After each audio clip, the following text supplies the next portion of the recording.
Hello. ठीक है, तो will be starting in a minute. 1 minute में हम स्टार्ट करते हैं। आज है lecture number 14।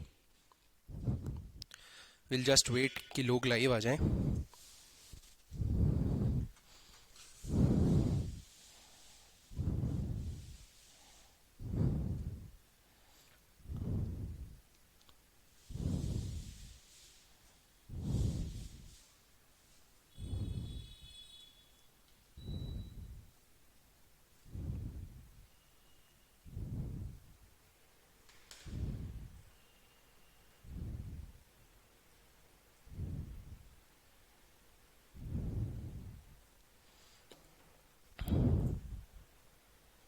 Okay,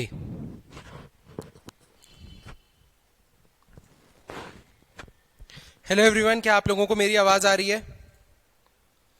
hello everyone, क्या आप लोगों को मेरी आवाज आ रही है?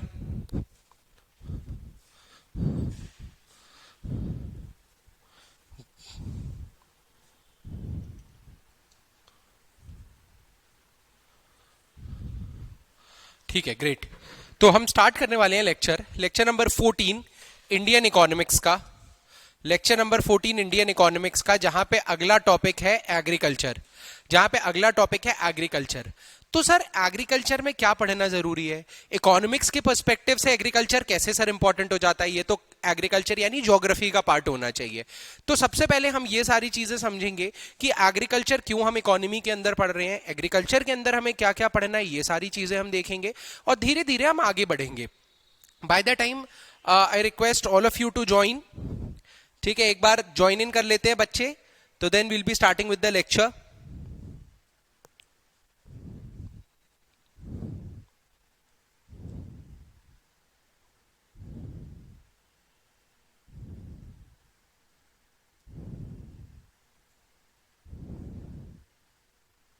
आई नो आप लोगों को स्क्रीन पे ये दिख नहीं रहा है, ये प्रीलिम्स यूनिट 6 लिखा है और यहां पर प्रीलिम्स यूनिट 6 लिखा है और यहां पर मेंस पेपर 2 पार्ट बी का यूनिट 1 है। ठीक है, चलिए तो स्टार्ट करते हैं। Agriculture part 1। ठीक है, तो अगर हम स्टार्ट करेंगे उसके पहले हम थोड़ा सा देख लेते हैं कि क्यों ये पढ़ना जरूरी है। ये इकोनॉमी में एग्रीकल्चर क्या है? इकोनॉमी का क्या मतलब है? इकोनॉमी का मतलब मैं आपको बता चुका हूं, मनी मैनेजमेंट, मनी या फिर resource management. Money management, money management में एक कड़ी आती है। इस देश में मनी मैनेज कर रहा है तो इस देश के लोगों में मनी मैनेजमेंट होना चाहिए, इस देश की सरकार में मनी मैनेजमेंट होना चाहिए और इस देश में और बाकी देश में मनी मैनेजमेंट होना चाहिए। यानी ट्रेड के पर्सपेक्टिव से भी मनी मैनेजमेंट पढ़ना है। जब लोगों की बात आती है, लोगों में मनी मैनेजमेंट होना चाहिए। मनी को मैनेज कब करोगे? जब आपको यह पता होगा कितना पैसा आ रहा है और कितना पैसा जा रहा है। तो लोगों के पास जो पैसा आता है वो उनकी जॉब से आता है, सैलरी से आता है, किसी कंपनी में काम करते हैं इसलिए आता है, कोई उनकी खुद की कंपनी होती है इसलिए आता है। ठीक है, तो इसीलिए जो लोगों का काम है ना वो 3 सेक्टर में डिवाइडेड है। मैन्युफैक्चरिंग, या फिर इसको हम दूसरे टर्म्स में बोलते हैं इंडस्ट्रीज। दूसरा सर्विस सेक्टर और तीसरा और सबसे बड़ा एग्रीकल्चर। यानी ये 3 पूरे कंट्री में आप देख लो, लोगों के पास जो पैसा आ रहा है ना वो इन 3 सेगमेंट। कोई फैक्ट्री में काम करता है तो वो इंडस्ट्री में हो गया, कोई बैंकिंग सेक्टर है तो वो सर्विस है, कोई कम्युनिकेशन में काम करता है वो ये है, कोई आईटी में काम करता है तो ये है, कंप्यूटर साइंस में काम करता है ये है, कोई मैकेनिकल की कंपनी में काम करता है ये है, कोई एग्रीकल्चर या किसानी करता है ये है। तो पूरे देश के लोगों के पास जो पैसा आता है ना वो इन 3 सेक्टर से आता है। ठीक है, तो हमें 1 बाय 1 सारे सेक्टर्स पढ़ने हैं। सबसे पहले हम स्टार्ट करेंगे एग्रीकल्चर से कि एग्रीकल्चर में पैसा कहां से आता है। समझो, ये समझ में आया क्यों पढ़ना जरूरी है। अब एग्रीकल्चर की बात करें, अगर मैं एग्रीकल्चर की बात करूं तो एग्रीकल्चर एक बहुत इंपॉर्टेंट सेक्टर है इंडिया के लिए, क्योंकि हमारी अप्रोक्सीमेटली 55% जो जनता है वो एग्रीकल्चर में है, पॉपुलेशन। तो अगर आपको देश को ग्रो करना है तो आपको यहां के लोगों को ग्रो करना पड़ेगा, और लोग कहां हैं? एग्रीकल्चर में जॉब करते हैं। तो अगर 55% पॉपुलेशन एग्रीकल्चर में है तो हमें एग्रीकल्चर को ग्रो कैसे करना है ये समझना पड़ेगा ना। एग्रीकल्चर से लोग कैसे ज्यादा पैसा यानी मनी इनकम कैसे बढ़ा सकते हैं, इसके बारे में हमें समझना पड़ेगा, इसलिए एग्रीकल्चर पढ़ना जरूरी है। तो एग्रीकल्चर का मतलब होता है बेसिकली प्रोडक्शन, या फिर आप कह लो किसानी, किसान या किसानी। ठीक है, किसान जो होते हैं वही तो एग्रीकल्चर में होते हैं, सिर्फ किसान नहीं होते। किसान के अलावा जो मार्केटिंग करते हैं इस किसान के प्रोडक्ट की, वो भी एग्रीकल्चर के अंदर आते हैं। जो मार्केट करते हैं मतलब मार्केट तक पहुंचाते हैं, वहां पे सेल करते हैं, प्लस कुछ इंडस्ट्रीज रॉ मटेरियल देती हैं जैसे फर्टिलाइजर्स, ठीक है, वो भी इसी सेगमेंट के अंदर आते हैं। अगर हमने इन सेगमेंट्स को ग्रो करना चालू कर दिया तो एग्रीकल्चर से ज्यादा पैसा निकलने लगेगा, हाँ या ना? एग्रीकल्चर से ज्यादा पैसा निकलने लगेगा, हाँ या ना? एग्रीकल्चर से ज्यादा पैसा निकलने लगेगा, हाँ या ना? जल्दी बताइए, समझ में आ रहा है अभी?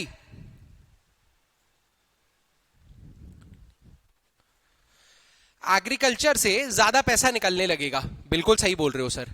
तो अब हमें इस पूरे चैप्टर में यह पढ़ना है कि एग्रीकल्चर में कहां कहां पैसा लगता है, कैसे हम उस लगने वाले पैसे को कम कर सकते हैं। अब मान लो एक वर्कर है, उसके पास पैसा नहीं है, लेकिन उसके पास नॉलेज भी नहीं है किसी और सेक्टर में जाने की, इसको खेती करना आता है, तो आप क्या करोगे? सरकार बोलेगी एक काम करो, तुम्हें पैसा मैं दे रही हूं, तुम खेती करना चालू करो, प्रोडक्ट बनाओ, उगाओ, उगने के बाद वो बिकेगा तो तुम्हारे पास पैसा आएगा, पैसा आएगा तो तुम अगली बार का जो मतलब बोलते हैं ना कि बीजे जो होते हैं, बीजे, खाद, फर्टिलाइजर्स, ये खरीद लोगे।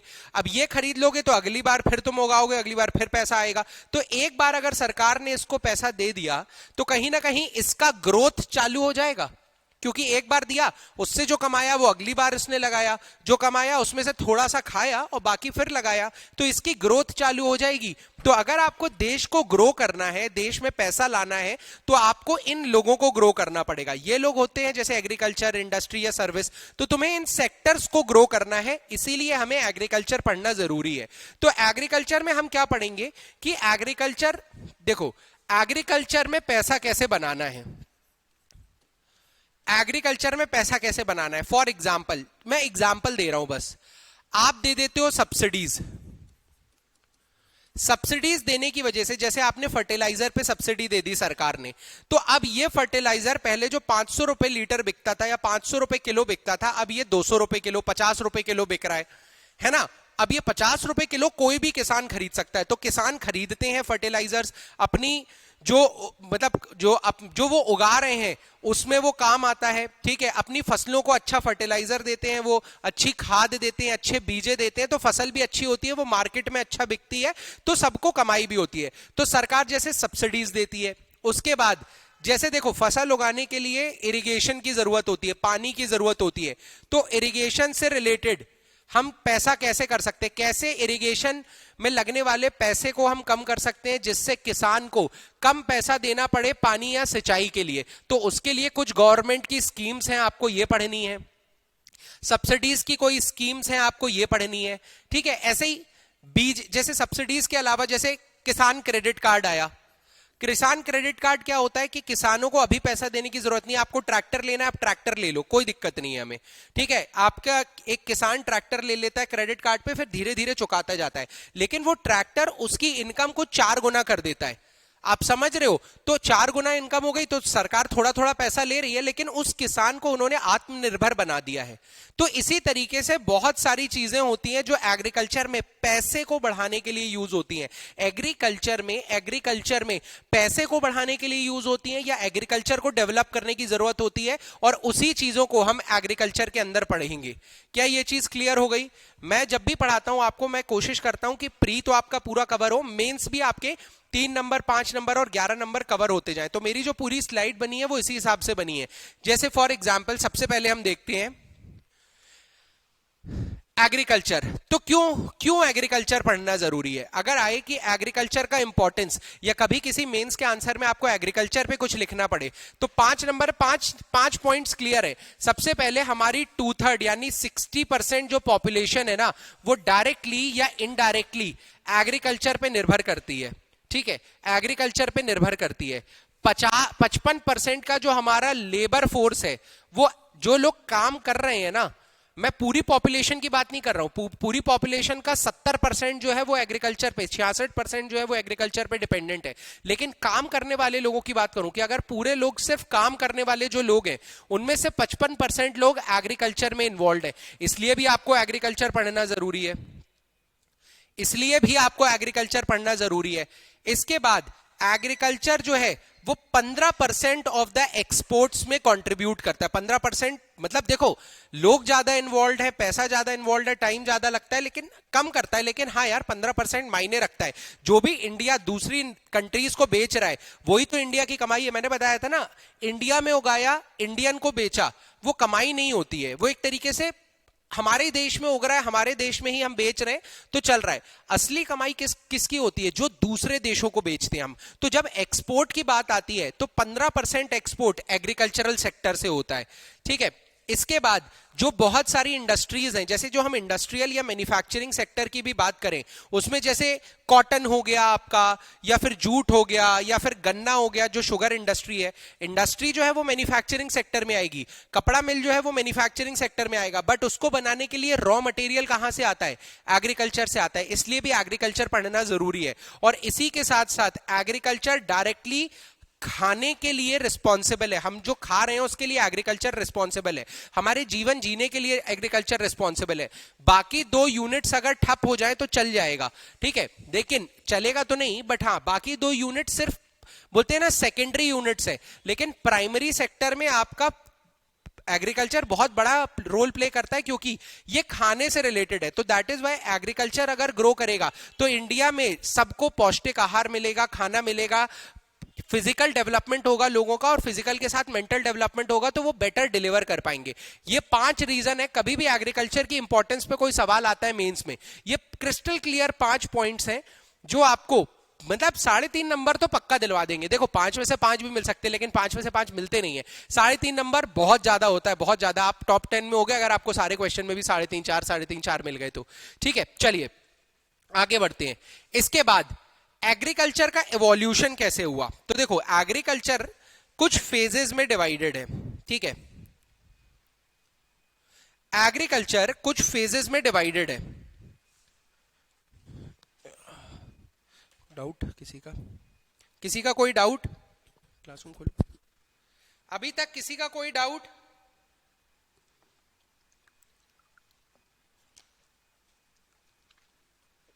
किसी का कोई भी डाउट हो अभी तक तो बता दो।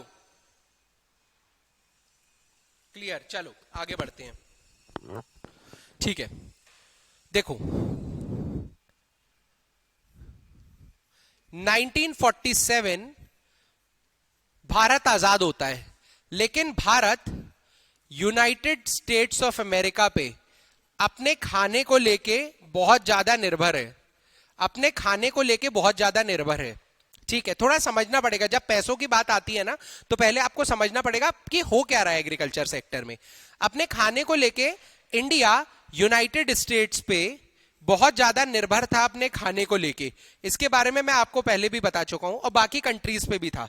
इस प्रोग्राम को बोलते थे PL 480, जिसमें अनाज जो है वो यूएसए से आता था। ठीक है, 1961 में चाइना वॉर स्टार्ट होता है। 1964 तक जो यूएसए है वो अपना PL 480 प्लान को बंद कर देता है। अब अनाज आना नहीं है भारत में। एक तो बोलते हैं ना कि एक तरफ हमारा वॉर का सिचुएशन चल रहा है चाइना के साथ, दूसरी तरफ खाना भी नहीं है। ठीक है, तब एक इवेंट, एक नॉर्मन बोरलो की तरफ से एक इन्वेंशन होता है जिसको हमने बोला ग्रीन रेवोल्यूशन।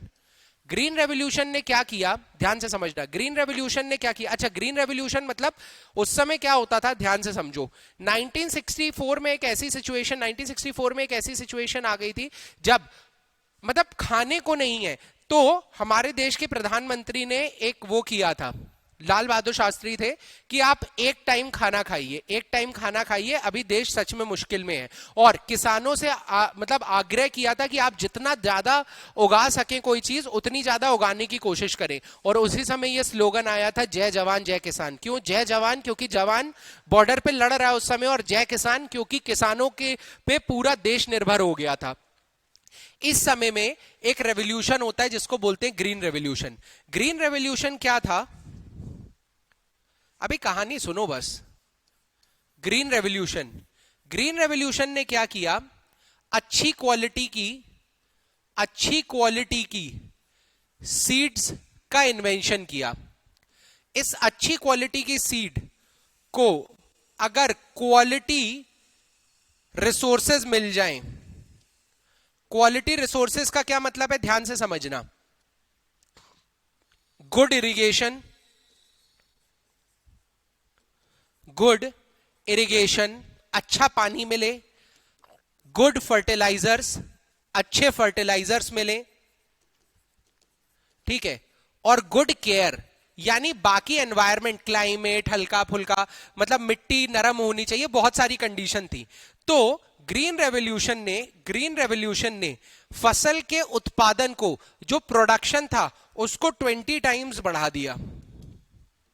ये एक रफ फिगर है, 20 लिख मत देना कहीं, समझने के लिए। 20 टाइम्स बढ़ा दिया, ठीक है। लेकिन ये जो सीड्स थी ना, ये मतलब आप ये समझो इसने वीट के प्रोडक्शन को बूस्ट किया, ठीक है। अब 20 टाइम्स बढ़ा दिया तो जो फार्मर्स थे उनका प्रॉफिट बढ़ने लगा। यहां तक सबको समझ में आया? कंसेप्ट बिल्डिंग है ये, समझो। खाना नहीं है, इन्वेंशन होता है। बोलते हैं ना कुछ इन्वेंशन बहुत खतरनाक थे। ग्रीन रेवोल्यूशन भी इंडिया में एक उनमें से एक था। ग्रीन रेवोल्यूशन को हम सिर्फ पॉजिटिव नजरों से देखते हैं, वाह यार green revolution, green revolution, green revolution, अगर ये नहीं होता तो हम भुखमरी में होते, ये वो। देखो शायद ये अच्छी चीज थी लेकिन ये अपने साथ बुरी चीजें भी लाई। उसका रीजन समझना।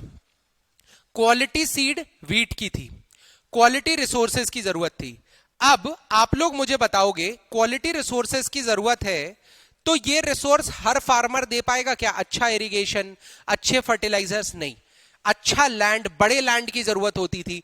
तो अब जो किसान, बड़े किसान थे उनको तो फायदा हुआ, बट जो स्मॉल फार्मर्स थे ना, स्मॉल फार्मर्स थे, उनको बहुत ज्यादा लॉस होने लगा, ठीक है। क्यों? क्योंकि ये करने के लिए उन्होंने लोगों से लोन लेना चालू किया।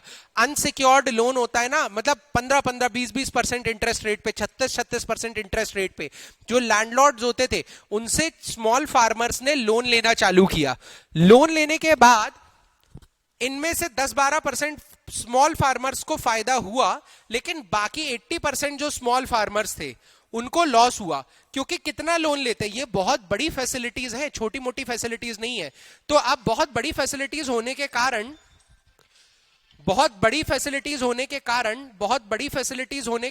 क्या हुआ? बहुत बड़ी फैसिलिटीज होने के कारण क्या हुआ कि ये जो स्मॉल फार्मर्स हैं वो नीचे जाने लगे। जो स्मॉल फार्मर्स हैं वो नीचे जाने लगे, और ये जो फार्मर्स थे, बिग फार्मर्स, उनको ग्रीन रेवोल्यूशन से फायदा हुआ। दूसरी दिक्कत क्या आ गई कि वीट की जो सीड्स थी वो हाई क्वालिटी थी, प्रॉफिट्स ज्यादा देती थी, तो लोग जो थे वो वीट पे शिफ्ट हो गए। बहुत सारा अलग अलग अनाज उगता था, मतलब बोलते हैं ना बाजरा, मक्का, ये वो, उनका प्रोडक्शन बहुत कम हो गया और वीट का प्रोडक्शन बहुत बढ़ गया। वीट और चावल के प्रोडक्शन ने इंडिया को फूड सिक्योरिटी दिला दी, भुखमरी से राहत दिला दी, लेकिन जो हमारे न्यूट्रिशनल वैल्यू थी वो जा चुकी थी। क्योंकि मेज हो गया, आपका जवार हो गया, आपका बाजरा हो गया, रागी हो गया, ठीक है, इन सब की खेती कम हो गई थी। तो ग्रीन रेवोल्यूशन के बाद क्या हुआ? ग्रीन रेवोल्यूशन ने स्मॉल फार्मर्स को और ज्यादा नीचे दबा दिया, मतलब गरीब और अमीर हो गया। और ऐसी कोई चीज जो गरीब को और गरीब करे, अमीर को और अमीर करे, वो चीज अच्छी कभी नहीं हो सकती। लेकिन यही है कि ग्रीन रेवोल्यूशन की उस समय हमें जरूरत थी, ठीक है। इसके साथ साथ न्यूट्रिशनल वैल्यू हमारी चली गई थी। तो जो ग्रीन रेवोल्यूशन आया था ना, उसने बहुत सारी चीजें बदल के रख दी थी। हमारे जो दादा लोग थे, उन्होंने जिस हिसाब का खाना खाया है वो बहुत पौष्टिक आहार होता था, न्यूट्रिशनल वैल्यू उसकी बहुत होती थी, और हमारी नहीं होती है। हम जो खाना खाते हैं उसकी बिल्कुल नहीं थी, हमारे जो पेरेंट्स ने खाया है उसकी भी नहीं थी। ठीक है, जो आपके पेरेंट्स बोलते हैं ना, मतलब फेंकते होंगे ऐसा, हमारे उनके समय में भी नहीं था। 1960s 1970s के बाद वो चीजें जा चुकी थी। ठीक है, अब इसके बाद क्या हुआ, ये तो ग्रीन रेवोल्यूशन था। ग्रीन रेवोल्यूशन के बाद अच्छा, आज की डेट में जो आप देखते हो बौनापन, ठीक है, कुपोषित, स्टंटिंग, वेस्टिंग, ये सब प्रॉब्लम सिर्फ इसकी वजह से हुई है, क्योंकि हमें आहार में प्रॉपर न्यूट्रिशन, प्रॉपर विटामिन की जरूरत होती है। वो विटामिन मिलते ही नहीं है। हम क्या खाते हैं, गेहूं चावल गेहूं चावल गेहूं चावल। 90% ऑफ द इंडिया और 100% ऑफ द इंडिया आप कहोगे या तो आइदर गेहूं पे निर्भर है या आइदर राइस पे निर्भर है, या इन दोनों के मिक्सचर पे हो। साउथ में आप जाओगे तो राइस बहुत हो जाता है, नॉर्थ ईस्ट में आप जाओगे तो राइस बहुत हो जाता है, नॉर्थ इंडिया और सेंट्रल इंडिया में जाओगे तो व्हीट बहुत ज्यादा रहता है, लेकिन रहता यही है। तो ये इसने एग्रीकल्चरल सेक्टर को पूरी तरीके से बदल के रख दिया था, और यही रीजन था जहां से एग्रीकल्चर सेक्टर नीचे जाने लगा। एग्रीकल्चर सेक्टर इंडिया का बहुत बड़ा था, बहुत सारे लोगों के पास एग्रीकल्चर की बहुत अच्छी अच्छी स्किल्स थी, लेकिन दिक्कत क्या हुई, इस स्किल के नीचे जाने की वजह से मतलब आप समझ रहे हो क्या हुआ, एग्रीकल्चर जो है वो नीचे जाता गया, लोगों की कमाई कम होने लगी और एग्रीकल्चर एक डिस्ट्रेस सेक्टर बन के रह गया। लोग इतने सारे हैं, कमाई बहुत कम है, इसीलिए इकोनॉमी के पर्सपेक्टिव से हमें पढ़ना जरूरी है कि इस सेक्टर को वापस हमें उठाना है। समझ में आया कि नहीं आया, ये बताओ सबसे पहले तो भाई, सबसे पहले ये बताओ समझ में आया कि नहीं आया। ठीक है, तो एग्रीकल्चर का अगर मैं फेज देखूं तो तीन टाइप के फेज लिख सकता हूं मैं। एक ग्रीन रेवोल्यूशन से पहले का, ठीक है, आजादी और ग्रीन रेवोल्यूशन के बीच का, एक ग्रीन रेवोल्यूशन के स्टार्ट होने का, और एक ग्रीन रेवोल्यूशन के बाद का। 10-12 साल में जहां ग्रीन रेवोल्यूशन चल रहा था, एग्रीकल्चर को इन लाइंस पे डिवाइड किया जा सकता है। अब एग्रीकल्चर के पहले क्या था, ग्रीन रेवोल्यूशन के पहले 1951 से 1968, याद रखना ये 3 नंबर का क्वेश्चन है। देखो पहले हमारा क्या रहता था, एग्रीकल्चरल प्रोडक्शन को बूस्ट करना है, फूड ग्रेन्स को बूस्ट करना है, और ग्रोइंग पॉपुलेशन की डिमांड को डील करना है। सिंपल सी बात है यार। ठीक है, इस समय बहुत ज्यादा large number of small farmers थे, छोटे फार्मर्स बहुत हुआ करते थे इस समय में। ठीक है, लेकिन ड्यूरिंग ग्रीन रेवोल्यूशन क्या हुआ, 68 से 71 में हमने न्यू एग्रीकल्चरल स्ट्रैटेजी अपनाई। ठीक है, जिसमें हमने हाई यील्डिंग वैरायटी, जो सीड ज्यादा प्रोडक्शन करती है, ग्रीन रेवोल्यूशन से आई थी, high yielding variety seeds of wheat, rice and coarse cereal, इन 3 चीजों की अच्छी सीड्स का उत्पादन या इन्वेंशन किया, जिसने इन 3 चीजों की, व्हीट तो में सबसे ज्यादा प्रॉफिट था, बट हाँ राइस और जो कोर्स सीरियल्स होते हैं ना, ठीक है, अनाज जो होता है बेसिकली दाल, तो उसका प्रोडक्शन काफी बढ़ गया। ठीक है, काफी बढ़ गया, लेकिन इसमें एप्लीकेशन ऑफ फर्टिलाइजर्स था, यूज ऑफ मॉडर्न टेक्नोलॉजीज था, यानी आपको हल जो है जैसे ट्रैक्टर की जरूरत ज्यादा पड़ेगी। ठीक है, प्रॉपर आपको बोलते हैं ना, प्रॉपर इरिगेशन मेंटेन करके रखना है, आपको इरिगेशन टेक्नोलॉजी की जरूरत पड़ेगी। ये हर कोई नहीं कर सकता था, small farmer suffered as they could not afford it. तो जो ग्रीन रेवोल्यूशन के समय था ना, स्मॉल फार्मर्स का नंबर कम होने लगा। ठीक है, इसके बाद जब लेटर फेज आया तो सबसे पहले हमने किस पे फोकस किया, ग्रीन रेवोल्यूशन को पकड़ के चलो, हमें सिर्फ 3 चीजों का प्रोडक्शन बहुत ज्यादा करना है। आउटपुट में ग्रोथ रेट अप्रोक्सीमेटली तीनों चीजों को मिला लोगे तो 3.4% बढ़ गया, 3.4% बढ़ गया। ठीक है, लेकिन उसके बदले में क्या हुआ, न्यूट्रिशनल वैल्यू जाने लगी। तो ग्रीन रेवोल्यूशन, कभी आता है ना पेपर में कि ग्रीन रेवोल्यूशन का इंपैक्ट क्या था, तो स्मॉल फार्मर्स जो है वो खत्म होने लगे, स्मॉल फार्मर्स डेट में जाने लगे और न्यूट्रिशनल वैल्यू जाने लगी। न्यूट्रिशनल वैल्यू जाने लगी। हमने फूड सिक्योरिटी तो बहुत जल्दी 1980s में, 1970s के लेट में 79, 80, 81, 82 तक हमने अचीव कर ली थी फूड सिक्योरिटी, यानी सबके लिए खाना था।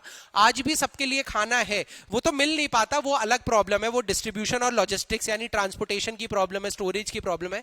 लेकिन खाने की जो हमने बोलते हैं ना, खाने की जो सिक्योरिटी है वो 1982 में कर ली थी अचीव। लेकिन हम न्यूट्रिशनल सिक्योरिटी से और दूर जाने लगे, और इसी के लिए 2013 में नेशनल न्यूट्रिशन मिशन की शुरुआत की गई, ताकि बच्चे कुपोषित ना रहें।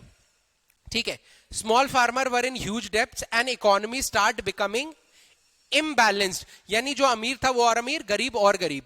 क्या यहां तक सबको सारी चीजें समझ में आई, बेसिक समझ में आया? अब हम इसके बाद थोड़ी थोड़ी चीजें और करना चालू करते हैं।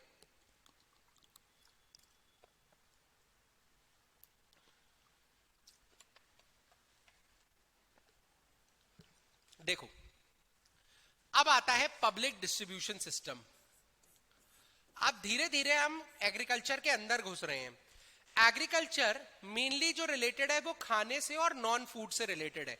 जब बात फूड की आती है तो 1980s में क्या हुआ, ध्यान से समझना। अब हमारे पास 1980 तक ग्रीन रेवोल्यूशन आ चुका था। ठीक है, फूड प्रोडक्शन में तीन चीजें बढ़िया बन रही थी हमारे यहाँ, वीट, राइस और कोर्स सीरियल। वीट, राइस और कोर्स सीरियल्स ये बढ़िया बनने लगा था। लेकिन उस समय लोगों तक ये खाना पहुंचाना एक बहुत इंपॉर्टेंट टास्क था। तो 5 नंबर का डायरेक्टली आ सकता है, पब्लिक डिस्ट्रीब्यूशन सिस्टम बताइए कि कैसे लोगों तक खाना पहुंचेगा, कैसे लोगों तक खाना पहुंचेगा। तो जो पीडीएस का कॉन्सेप्ट है ना, वो वर्ल्ड वॉर 2 के समय से आया था। ठीक है, क्योंकि वर्ल्ड वॉर 2 के समय में खाना लिमिटेड था। वर्ल्ड वॉर 2 के समय में जो जर्मनी, यूएस, यूके, इनमें खाना लिमिटेड था, तो कैसे लोगों तक खाना पहुंचाना है, वहां से ये कॉन्सेप्ट आता है। ठीक है, ये क्या बोलता है, 1960 तक हमारा जो पब्लिक डिस्ट्रीब्यूशन सिस्टम था वो डिपेंडेंट था फूड ग्रेन पे। मैंने आपको बताया ना 1960 के पहले PL 480 चलता था। PL 480 के तहत जो फूड ग्रेन्स बाहर से आते थे उसको हमें अपनी क्या बोलते हैं, सिटीजन्स में या हमें अपने लोगों में डिस्ट्रीब्यूट करना रहता था। लेकिन 1960 के बाद धीरे धीरे ग्रीन रेवोल्यूशन आने लगा। ठीक है, देखो, it was expanded in 1960 as response to food shortages. क्यों फूड शॉर्टेजेस हो रही थी? क्योंकि PL84 प्रोग्राम, PL 480 बंद हो गया है। अब अगर बंद हो गया है तो हमें अपना डिस्ट्रीब्यूशन सिस्टम खुद देखना पड़ेगा।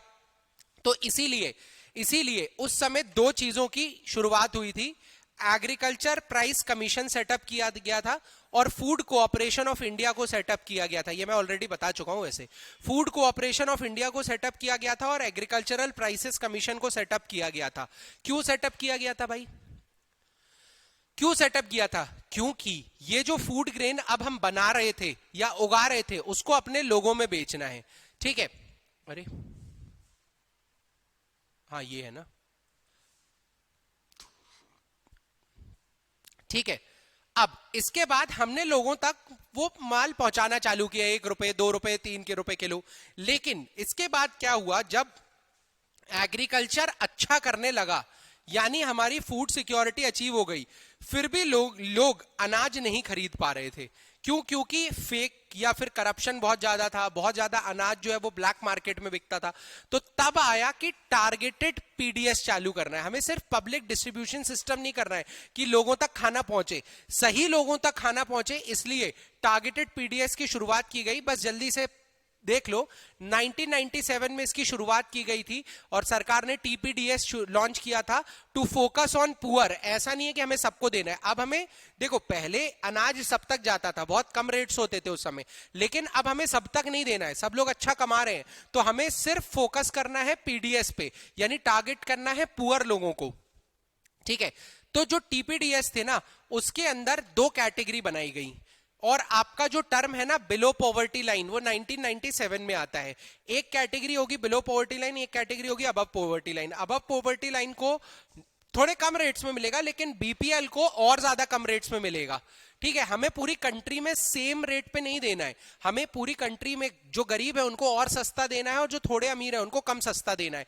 तो वहां से सिस्टम आया टीपीडीएस का। टारगेट कर दिया ना आपने कि इनको ज्यादा सस्ता देना है, तो ये टीपीडीएस सिस्टम आता है। ठीक है, इसके बाद क्या होता है भाई, देखो अब अनाज हो गया। अब आपको क्या करना है, अब आपको एग्रीकल्चर में इरिगेशन के प्रति भी कुछ करना पड़ेगा भाई, क्योंकि मतलब आप देखो दिक्कत कहां हो रही थी, इरिगेशन में बहुत पानी लगता है, बहुत पानी के लिए बहुत बिजली लगती है, और बहुत बिजली फार्मर्स अफोर्ड नहीं कर पाते हैं। तो आपको, और क्या होता है, वेस्टेज भी होता है बहुत ज्यादा पानी का। तो आपको वाटर मैनेजमेंट प्लान्स बनाने हैं, आपको वाटर मैनेजमेंट प्लान्स बनाने हैं। उसमें एक सोल्यूशन दिया गया माइक्रो इरिगेशन का। ठीक है, अब ध्यान से समझना। पहली चीज तो हमने समझ ली कि जो प्रोडक्ट बन रहा है, देखो एग्रीकल्चर में प्रॉफिट बढ़िया करना है, अगर एग्रीकल्चर में प्रॉफिट बढ़िया करना है तो आपको क्या करना पड़ेगा कि सही लोगों को अनाज मिले, सही लोगों को अनाज मिलेगा तो सही पैसा आएगा, किसानों को भी सही पैसा मिलेगा। तो वो चीज हमने पीडीएस और टीपीडीएस से देख ली। दूसरा है, आप अगर इनके किसानों के वाटर मैनेजमेंट पे कुछ काम कर सको तो इनको कम पैसा देना पड़ेगा सेम काइंड ऑफ इरिगेशन के लिए, और वो कम पैसा आप ये किसी और जगह यूज कर सकते हैं, और ये मोटिवेशन भी देगा बाकी लोगों को किसानी या एग्रीकल्चर सेक्टर में आने का। तो जब वाटर मैनेजमेंट की बात आती है तो देखो क्यों क्यों ये चीज देखनी पड़ेगी। देखो सबसे पहले अगर कभी भी वाटर मैनेजमेंट की बात आए ना इंडिया में, याद रखना इंडिया वाटर डेफिशिएंट कंट्रीज की लिस्ट में 2011 में शामिल हो चुका है। ठीक है, इंडिया जो है वो वाटर डेफिशिएंट कंट्रीज की लिस्ट में 2011 में एंटर कर चुका है। और इंडिया की जो पर पर्सन वाटर अवेलेबिलिटी है ना, ये याद रखने नंबर 1486 क्यूबिक मीटर है, 1486 क्यूबिक मीटर। आपको पता है एक क्यूबिक मीटर में कितने लीटर होते हैं? चलो मैथ्स का सवाल है ये। एक क्यूबिक मीटर में कितने लीटर्स होते हैं? जल्दी कमेंट सेक्शन में बताओ मुझे। एक क्यूबिक मीटर में कितने लीटर्स होते हैं? एक क्यूबिक मीटर में कितने लीटर्स होते हैं? जल्दी बताइए।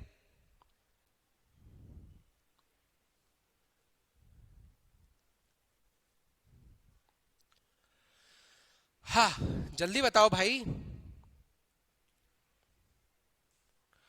मैंने में तक ना मनहारी सुकुमारी।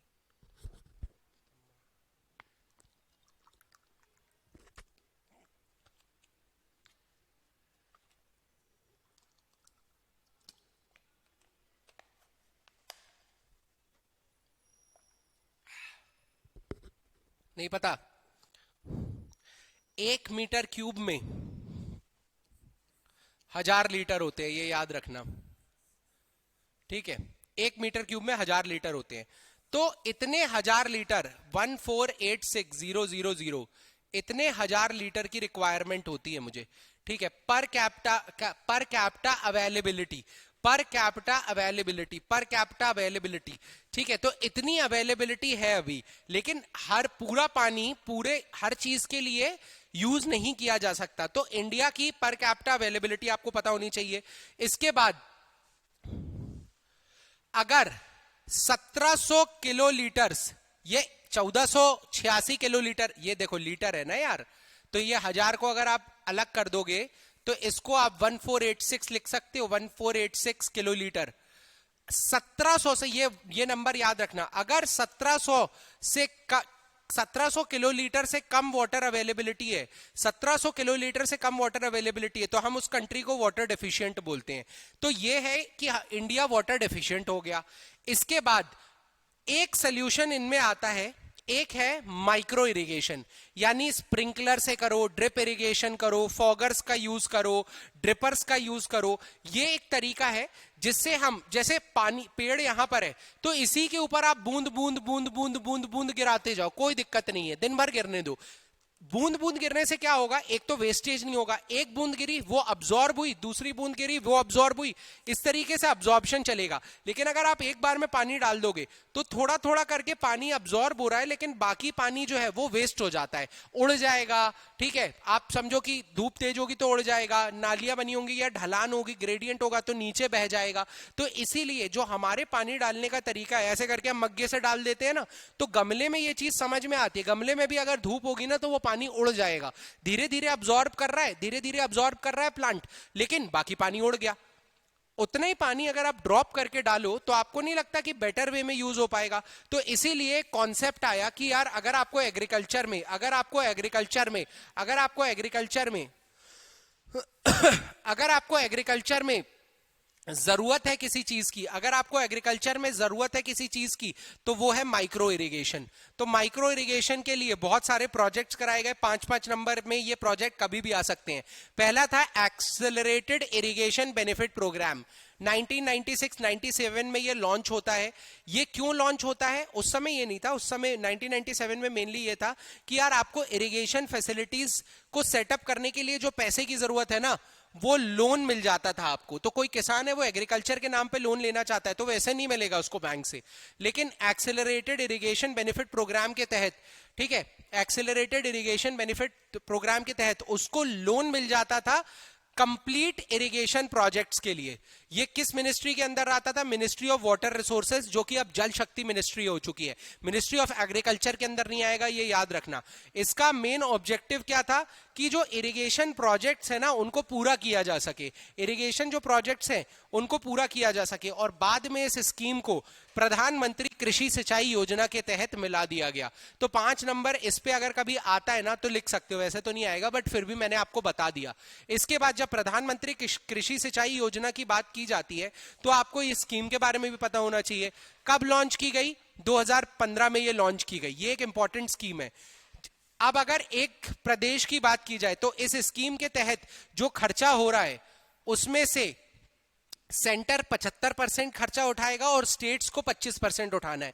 लेकिन जो नॉर्थ ईस्टर्न या हिमालयन स्टेट्स हैं, नॉर्थ ईस्टर्न या फिर हिली स्टेट्स हैं, उसमें 90% खर्चा जो है वो सेंटर उठाएगी और सिर्फ 10% जो है वो स्टेट्स को उठाना है। क्यों? क्योंकि ये नॉर्मल स्टेट्स में टूरिज्म है, बिजनेस है, लेकिन हिली स्टेट में टूरिज्म है बस, टूरिज्म के अलावा कोई बड़े बिजनेसेस नहीं है, तो वहां पे पैसा भी नहीं है उन स्टेट के पास, तो उन स्टेट को पे मतलब उन स्टेट के ऊपर बोझ भी नहीं डाला जा सकता है। तो यही रीजन है कि नॉर्थ ईस्टर्न स्टेट में 90% जो खर्चा है वो सरकार उठाती है, 10% जो है वो स्टेट उठाती है।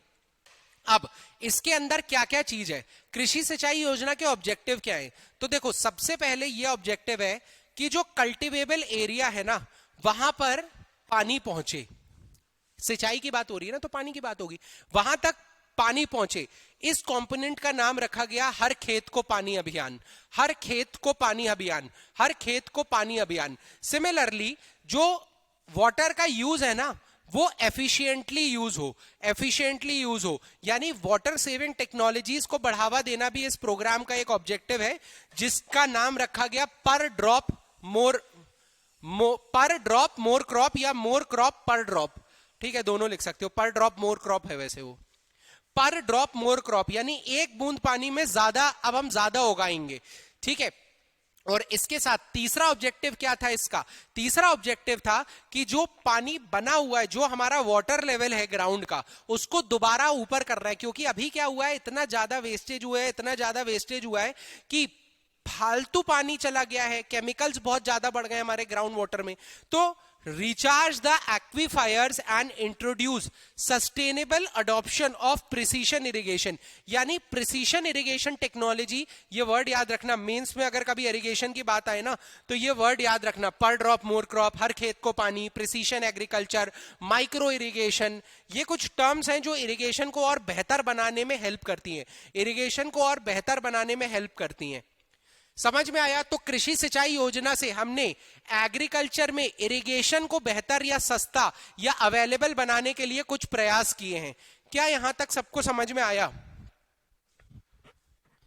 क्या यहां तक सबको समझ में आया? यार आज का मुझे लेक्चर बहुत, मतलब पर्सनली मुझे ये लेक्चर काफी अच्छा लगता है, पता, एग्रीकल्चर, क्योंकि एक ऐसा टॉपिक है, एग्रीकल्चर एक ऐसा टॉपिक है जो बेसिकली आपको ना, मतलब इससे सवाल आएगा ही आएगा। तो अब किसान क्रेडिट कार्ड पे आएगा तो 5 नंबर का सवाल आएगा, तो 5 नंबर में ये पॉइंट लिखे तो हैं यार। जो प्रीलिम्स में आना है वो ये है कि कब लॉन्च किया गया था किसान क्रेडिट कार्ड, 1998 में, ये प्रीलिम्स है। लेकिन मेंस के लिए 1 2 3 4 के भी 3 पॉइंट्स। तो आपको मेंस में लिखने की क्या जरूरत है? आपको मेंस में सिर्फ यही लिखना है, यही उतार के आ जाओगे ना, तब भी 3.5 मार्क्स मिल जाएंगे। मैं बता रहा हूं, आप इकोनॉमी भी कर रहे हो, इकोनॉमी समझ भी रहे हो, मेंस की प्रैक्टिस भी कर रहे हो, प्री की प्रैक्टिस भी कर रहे हो, और आपको कुछ नहीं चाहिए। तो बहुत ज्यादा दिमाग दौड़ाना बंद करो कि यहां से ये करते हैं, वहां से वो करते हैं, ये किताब, वो किताब, इंदौर, टेलीग्राम, नहीं करना है यार। जो मैं दे रहा हूं that is more than enough. अब किसान क्रेडिट कार्ड हमारा नेक्स्ट टॉपिक आता है। देखो, हम शुरू से क्या बात कर रहे हैं? कि एग्रीकल्चर हम क्यों पढ़ रहे हैं इकोनॉमी में, क्योंकि एग्रीकल्चर में जो पैसे की कमी है, इकोनॉमी के पर्सपेक्टिव से पढ़ना है, तो एग्रीकल्चर में जो पैसे की कमी है उसको अगर हम भरपाई कर पाए या उसको अवेलेबल कर पाए, तो किसान को अगर पैसा मिलने लगेगा तो वो खुद का और अपनी फसल का डेवलपमेंट बेहतर तरीके से कर पाएगा, और बेहतर अनाज, बेहतर न्यूट्रिशनल प्रोडक्ट, बेहतर स्टेट पहुंच जाएगा। एक इंडिया एक बेहतर स्टेट में पहुंच जाएगा। क्यों? क्योंकि 55% ऑफ आवर वर्किंग पॉपुलेशन या labour population is working in agriculture sector. तो एग्रीकल्चर सेक्टर को डेवलप करना बहुत ज्यादा जरूरी है। अगली स्कीम आती है क्रेडिट कार्ड, किसान क्रेडिट कार्ड। अब देखो, हम ये समझ गए पैसा पहुंचाना है। अब किसान क्रेडिट कार्ड कब लॉन्च किया गया था? 1998 में लॉन्च किया गया था। ये क्यों लॉन्च किया गया था?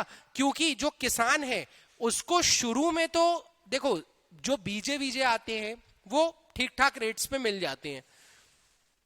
जो बीजे वीजे आते हैं ना, वो ठीक ठाक रेट्स पे मिल जाते हैं। जो बीजे आते हैं वो ठीक ठाक रेट्स पे मिल जाते हैं, लेकिन बाद में क्या होता है ना, बाद में बहुत ज्यादा खर्चे बढ़ जाते हैं। ठीक है, बाद में क्या होता है, पोस्ट हार्वेस्ट में आपको फर्टिलाइजर्स बहुत ज्यादा चाहिए रहते हैं। फर्टिलाइजर्स के पास आपको इरिगेशन के लिए आपको सेटअप की जरूरत पड़ती है। फिर उसके बाद पोस्ट हार्वेस्ट जब आप उगा लेते हो तो उसके बाद आपको काय की जरूरत पड़ती है, मतलब आपको ट्रैक्टर्स की जरूरत पड़ती है। ठीक है, आपको मशीन्स की जरूरत पड़ती है। ठीक है, तो दैट इज वाई खर्चे बहुत रहते हैं, वो खर्चा हर किसान उठा नहीं पाता।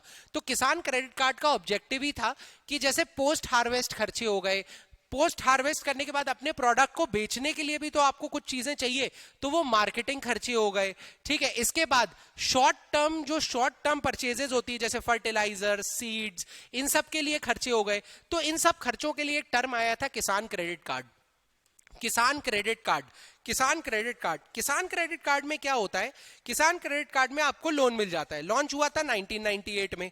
ठीक है, पहले इसमें सिर्फ एग्रीकल्चर सेक्टर था, लेकिन फिर बाद में 2014 में एग्रीकल्चर सेक्टर के साथ साथ फिशरीज, एनिमल हस्बेंड्री, पशुपालन, ये सारी चीजें भी इसमें इंक्लूड कर दी गई 2004 के बाद।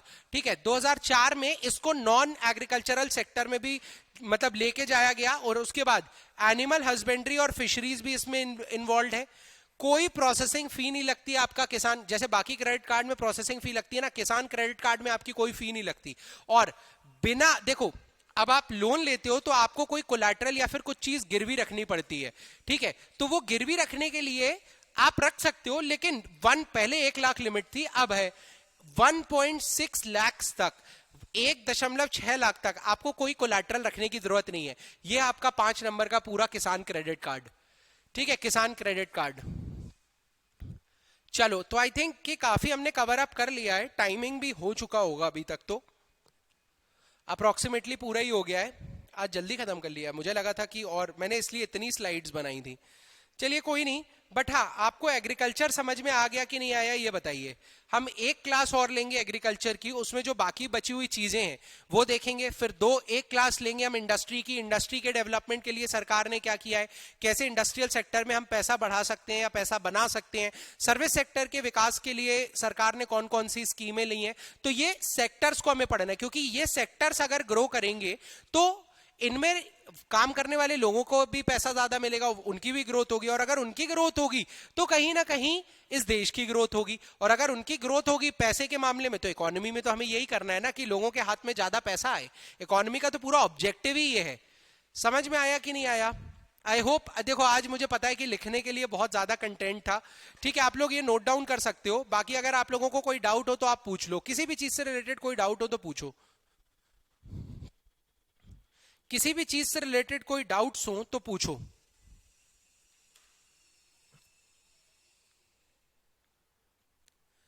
किसी भी चीज से रिलेटेड कोई डाउट्स हो तो पूछो।